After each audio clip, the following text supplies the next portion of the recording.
ठीक है ना? तुमने रोहान को क्यों छोड़ा? सबसे पहले तो मुझे ये बताओ। अब इस सवाल का क्या मकसद है? जब मैंने उस दिन तुमसे पूछा तो तुमने मुझसे कहा कि कोई खास बात नहीं, देखो हम दोनों की ही भलाई है, और मैंने उस पर यकीन भी कर लिया। मुझे लग रहा है कि कोई बात तो है। परेशान लग रही हैं आप। मरियम बहुत कुछ जानती है। तुमने मुझसे कहा था ना कि मैं सोच भी नहीं सकती, और ये भी कि रोहान अपनी नौकरी से हाथ धो बैठेगा और वो जेल भी जा सकता है। तो क्या रोहान परेशान है? मैं सब कुछ जान चुकी हूँ बेटा, और जानती तुम भी सब कुछ हो। क्या मतलब? आपको ऐसा क्यों लगता है? रोहान का राज कोई जानता है जो सबको बताने की कोशिश कर रहा है। कौन है ये नहीं जानती, हर कोई तुम जैसा नहीं। लेकिन तुमने अच्छा ही किया, मुझसे सब कुछ छुपाए रखा, लेकिन अब मैं भी जानती हूँ सब। लेकिन तुम अब भी कुछ नहीं बता रही।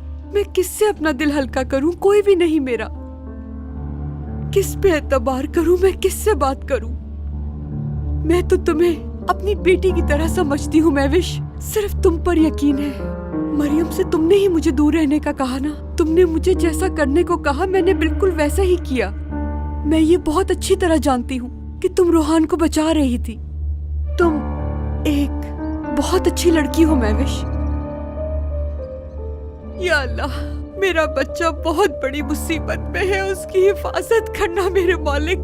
क्या करूं, कुछ समझ नहीं आ रहा।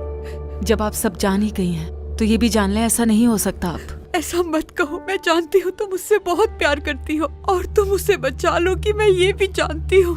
हाँ देखो, मैं तुम्हारे आगे भीख मांगती हूँ, मेरे बेटे को बचा लो। उसने ये सब कुछ जानबूझ के नहीं किया। बचा लो उसे, एक बेबस माँ की इल्तिजा है।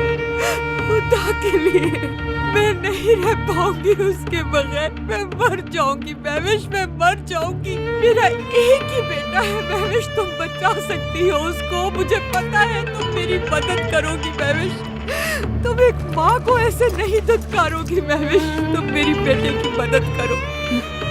मुझे जाना होगा। मैं सारी जिंदगी तुम्हारी गुलामी करूंगी। खुदा के लिए मेरे बेटे को बचा लो। मैं कोशिश करूंगी जितना हो सकेगा मुझसे। या अल्लाह, अपना करम कर मालिक, करम कर अपना।